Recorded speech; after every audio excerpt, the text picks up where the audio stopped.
F-17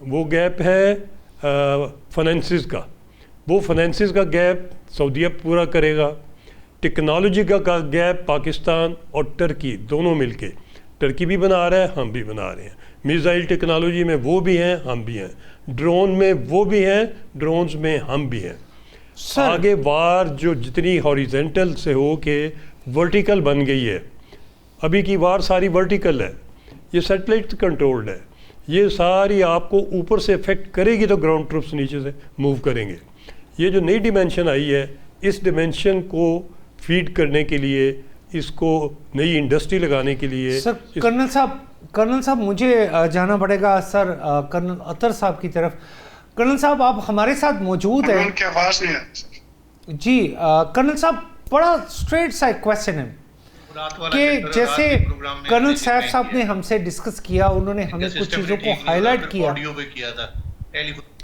انہوں نے جو ہائی لائٹ کیا اور وہ ہائی لائٹ کرنے کا سسٹم کیا ہے, انہوں نے کہا جی کہ ٹیکنالوجی ہے پاکستان کے پاس, ٹیکنالوجی ہے ٹرکی کے پاس, لیکن اگر ہم اس ساری ٹیکنالوجی کا فائدہ اٹھا سکتے ہیں تو پاکستان کے پاس ایسی کون سی چیز ہے جو ہم آفر کر سکتے ہیں, یعنی کہ with the coordination of Saudi Arabia.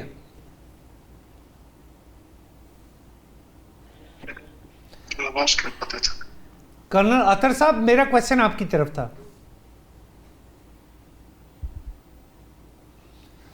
Colonel Athar صاحب آپ کو میری آواز آ رہی ہے؟ سر کرنل صاحب کو میری آواز نہیں آ رہی نہیں, لیکن میں جانا چاہتا ہوں عارف چودھری صاحب کی طرف.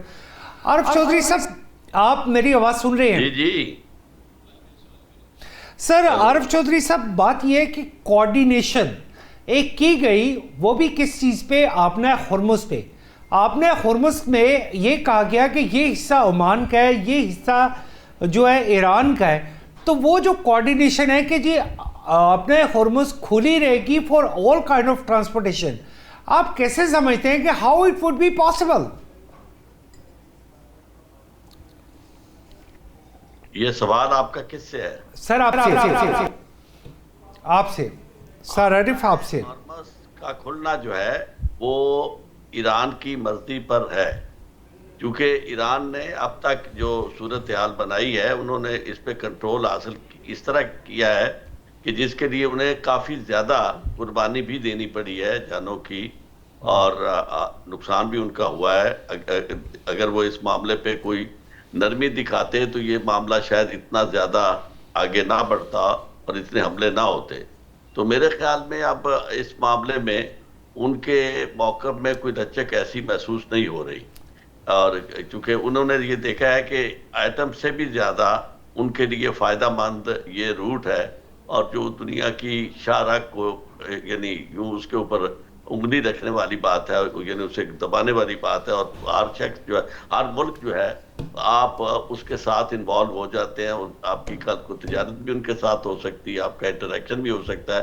اور جو آئسولیشن اتنے سالوں سے ایران فیس کر رہا تھا سینکشنز کی وجہ سے, اور ان سب ملکوں کے ساتھ اس کی کوئی ڈائریکٹ ڈیلنگ نہیں ہو سکتی تھی, اب اس آبنائے ہرمز پہ کنٹرول کی وجہ سے وہ اپنا یعنی سب ملکوں کے ساتھ تعلق بھی بنا سکتا ہے, اور ان کو ضرورت بھی اس کے ساتھ ہوگی. تو وہ سر عارف صاحب لیکن اس میں جو اسپیکولیٹڈ نیوز آ رہی ہے وہ تو تھوڑی ڈیفرنٹ ہے, اور ڈیفرنٹ ان دا سینس وہاں پہ تو یہ کہا جا رہا ہے کہ جی آپ نے ہرمز کو کھول دیا جائے گا کا مطلب it will be on a public site. اور بھی بہت سارے اسٹریٹس ہیں جن پوری دنیا میں اسٹریٹس آف ہرمز ایک خالی اسٹریٹ نہیں ہے, اسٹریٹ آف ملاکا بھی ہے.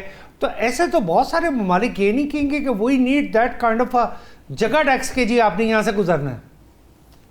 نہیں, اسے جگہ ٹیکس اس لیے نہیں کہہ سکتے کہ چونکہ جسٹیفیکیشن جو تھی وہ خود امریکہ نے دے دی. جب امریکہ نے کہا جی کہ ہم یہ ٹیکس لگانا چاہتے ہیں, تو یہ دیکھیں ان کے اس بیان کے بعد یہ ان کے ایران کا جو موقف تھا اس معاملے میں اس کے اوپر کنٹرول کرنے کا, وہ زیادہ مضبوط ہو گیا اور زیادہ وزنی ہو گیا, اس لیے کہ امریکہ نے بھی یہ بات نہیں کی کہ یہ it should be open for all countries اور فری آف اینی چارج. انہوں نے بھی یہ کہا کہ جی ہم اصل میں ہم چاہتے ہیں کہ ہم اس پہ یعنی وصول کریں. اگر یہ جگہ ٹیکس ہے تو پھر آپ اسے یہ دیکھ سکتے ہیں کہ ایران کے لیے اگر جگہ ٹیکس ہے تو امریکہ کے لیے بھی جگہ ٹیکس ہے. تو پھر اس لحاظ سے تو یہ جنگ پھر جگہ ٹیکس کی وصولی کی ہوئی, جگہ ٹیکس کی وصولی کی ہے. سر مجھے چودھری صاحب جانا پڑے گا. میجر تصور حسین صاحب ہمارے ساتھ موجود ہیں, بڑے سینئر اینالسٹ ہیں. میجر صاحب ابھی بات ہو رہی تھی ہماری یہی آپ نے ہرمز کے حوالے سے, اگر مان بھی لیا جائے جیسے ہمارے سر عارف فرما رہے تھے, میں اس بات کو اگر ایگری بھی کرتا ہوں, تو وہ اسٹریٹ یعنی کہ اسٹریٹ آف ہرمز میں عمان کے ساتھ وہ جو ایریا ہے اس پہ تو کسی قسم کی ریسٹرکشن نہیں ہے, نہ وہاں پہ بارودی سرنگیں ہیں, نہ کوئی اسٹریٹجیکل پرابلم ہے. تو وائی ڈونٹ یو فیل کہ یہ بڑا ایزی ہے کہ ہم اس کو فار دا فیوچر پراسپیکٹو ہم سمجھ سکیں کہ یہ ٹریڈ ہو سکتی ہے؟ Thank you very much sir for inviting me over here. پہلے تو سب بات یہ ہے کہ برین چائلڈ اس کا یو ایس اے کا تھا کہ اس کے اوپر ہم ٹیکس ڈالیں, ٹول ٹیکس لگائیں. This was the main idea of U S A. اب اس کے اندر عمان اور ایران دونوں اکٹھے ایک سائڈ پر ہیں, یعنی کہ at the end of the جہاں سے یہ پرشین گلف ختم ہوتی ہے اور انٹرنیشنل سمندر میں داخل ہوتی ہے, وہاں پہ عمان کا حصہ اور ایران کا حصہ بنتا ہے. اب وہاں پہ 3 کلومیٹر جانے کی لین بنتی ہے, 3 کلومیٹر واپسی کی بنتی ہے, ٹھیک ہے, جو کلیئر لین بنتی ہے آنے اور جانے کی. اب وہاں پہ جو کنٹرول, ابھی یہ آئیڈیا جو یو ایس اے نے دیا, تو اس پہ ایران والے اسٹرکٹ ہو گئے کہ بھئی باقی یہ کام بہت اچھا اور ہمیں یہاں سے انکم ملنی چاہیے. انڈر گراؤنڈ جو پیچھے عمان کی بھی یہی مرضی ہے کہ یہاں پہ ہمیں ٹیکس لگانا چاہیے اور ہمیں آمدنی آنی چاہیے. اب میں نے آپ کے پروگرام میں پورا سچ میں کوئی 1 ماہ پہلے یہ بات کی تھی, میں نے کہا اس کا جو فائنل حل میرے نگاہ کے اندر آئے گا اس میں یہ ہوتا ہے کہ عمان والے $1 لیں گے بیرل کے اوپر, اسی طرح ایران والے $1 لیں گے $1 پر بیرل. سملر لائن میں یو ایس اے والے بھی جب انٹرنیشنل پانی میں داخل ہوں گے یہ شپ, تو ہو سکتا ہے وہ بھی کہیں کہ جی ہمیں بھی ٹیکس دیا جائے. تو اس طریقے سے مڈ وے اس کا فیصلہ ہو رہا ہے کہ اس کے اندر جو اس کا حل نکلنا ہے لاسٹ میں, جو میرے نگاہ کے مطابق یہ تینوں ممالک کو یعنی یو ایس اے کو, عمان کو اور ایران کو اس کا بینیفٹ. میجر صاحب یہ تو ڈیفیسٹ پورا کرنے والی بات نہیں ہے کہ جو وار ڈیفیسٹ ہے, کہ why do we need to pay that $1 even to Oman اور ایون ٹو ایران, اور پھر امریکہ جو اتنے 7 سمندر باہر سے آ کے وہاں پہ ایک چوکی دار بن جائے گا, تو why do we need to pay for that? You have to pay for that because super power ہوتی ہے, اس نے یہاں پہ آ کے بہت زیادہ ڈیمیج کیا ان کا, ایران کا. اب وہ ڈیمیج بھی تو کسی نے پورا کرنا ہے نا. اچھا, ڈیمیج کرنے کا انہوں نے راستہ یہی اختیار کیا کہ ٹو فلفل دیٹ ڈیمیجز کے وہ امپوز کر دیں گے ٹیکسز کو. اگر کوئی آسان راستہ لینا ہے, جلدی حل نکالنا ہے, تو اس کا یہی حل ہے. ادروائز ایران نے اپنی شرائط رکھی ہے, نیچرلی اس کے مطابق پھر یو ایس اے جواب دے گا. میرا خیال ہے کہ یو ایس اے کو اب جھکنا پڑے گا, کیونکہ ایز پر جو ان کے واشنگٹن کے جو نیوز پیپر ہیں ان کے مطابق بہت زیادہ ان کا مسائل جو ہے اسٹوریج وہ ایگزاسٹ ہو چکے ہیں, اور ابھی ان کو فیس آ رہا ہے کہ ہم اگر چائنا کے ساتھ یا رشیا کے ساتھ اگر ہمارا کبھی واسطہ پڑ جاتا ہے نیئر فیوچر میں, تو ہم ان کا مقابلہ نہیں کر سکتے. اس لیے وہ بھی اس جگہ سے نکلنا چاہ رہے ہیں. میجر صاحب بالکل میں آپ کی اس بات سے ایگری ہوں, کیونکہ آج میں نے بھی جو نیوز سنی وہ یہی تھی کہ جناب ٹرمپ صاحب جو ہے نا, انہوں نے ایک میٹنگ کال کی ہے اور سینٹ کام میں بیٹھ کے انہوں نے یہ بات کی ہے کہ it is really some thing very serious that this news have been disclosed. انہوں نے یہ ورڈ یوز کیا. اگر یہ بات ایسی ہے, ویل ہمیں آگے بڑھنا پڑے. سر کرنل اطہر صاحب آپ ہمارے ساتھ موجود ہیں. جی بالکل سر کرنل صاحب تھینک یو, آپ نے ہمیں جوائن کیا. میرا ڈائریکٹلی کویسچن کہ پاکستان اگر ٹرکی کے ساتھ مل کے ایک الائنس بنا رہا ہے, اور موسٹ پروبیبلی پاکستان, ٹرکی, سعودی عربیہ, اور اس میں یہ بھی اسپیکولیٹ کیا جا رہا ہے کہ اس میں اور بھی کنٹریز شامل ہو جائیں گے, جیسا جو آپ مجھ سے بہتر جانتے ہیں.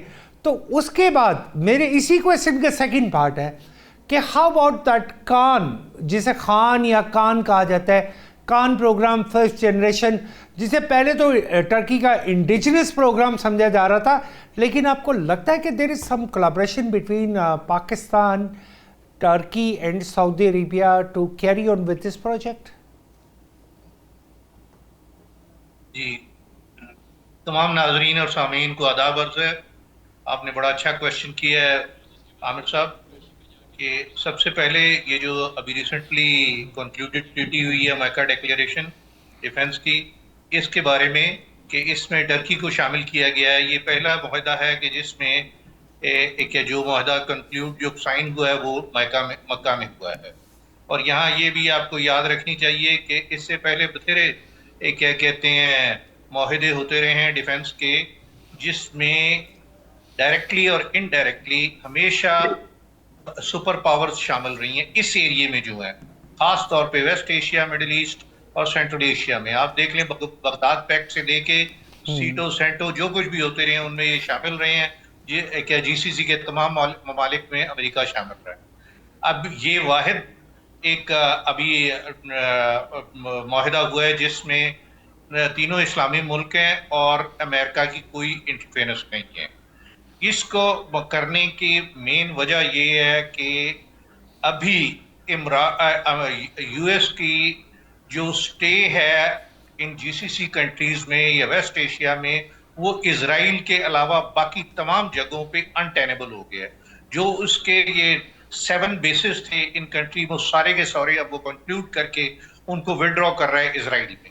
اور اس کی انہوں نے ابھی کانگریس نے جو ابھی $1.5 ٹریلین اپروو کیا ہے، اس میں انہوں نے صاف صاف یہ کہہ دیا ہے کہ these bases to be withdrawn to Israel and it should be, تمام operation should be done in collaboration with Israel leadership.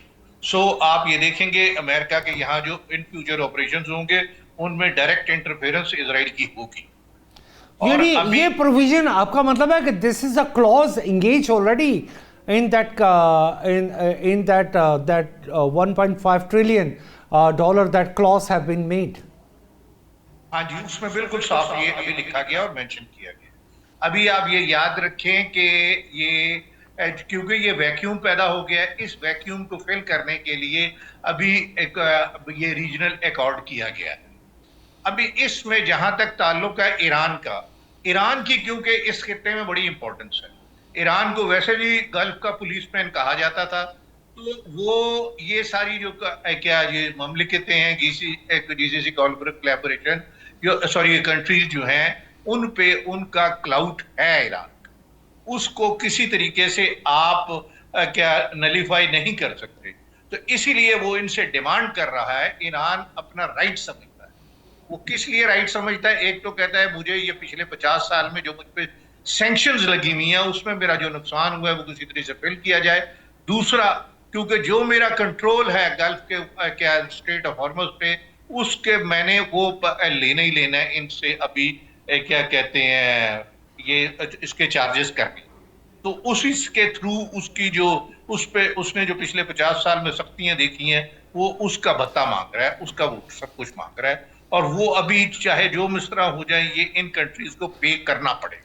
Colonel صاحب، کرنل عطر صاحب، کیا اس کے علاوہ جو آپشنز دی گئی تھیں کہ اچھا جی ہم آپ کے جو گلوبل ایسٹس ہیں ان کو ڈی فریز کر دیں گے، کیا ایران کے پاس ایک واحد راستہ یہی رہ گیا جو آپ نے بتایا، یا ایران کی گورنمنٹ تھوڑی سی اپنے آپ کو سافٹ کر سکتی ہے اور سافٹ کرنے کے ساتھ وہ جو ان کے گلوبل ایسٹس ہیں جن کے بارے میں مختلف اسپیکولیشن ہے $180 billion $160 billion no matter what ever, تو ان کو بھی ریلیز کروایا جائے تو وہ ایران کے لیے بینیفٹ ہو سکتا ہے؟ دیکھیں جی، انہوں نے کہا تھا سب کچھ کہ جی ہم پہلے وہ $12 بلین پھر $6 بلین پہ آئے، پھر 3 پہ آئے. انہوں نے کچھ ریلیز نہیں کیا. تو دونوں کا آپس میں مسٹرسٹ بہت زیادہ ہے. جب مسٹرسٹ اتنا زیادہ ہو تو وہ پھر کہتے ہیں کہ جی ہم ڈائریکٹلی لیں گے. تو یہ وہ چیزیں ہیں، وہ کہتے ہیں وہ سب چیزیں بعد میں ہوں گی، سب سے پہلے ہم نے یہ اسٹیٹ آف ہارمز سے اپنے پیسے ریلیز کروانی. تو وہ اس طریقے سے یہ مسٹرسٹ، جب تک ان کا ٹرسٹ آپس میں ٹھیک نہیں ہوگا یہ چیزیں آپس میں ٹھیک نہیں ہوں گی.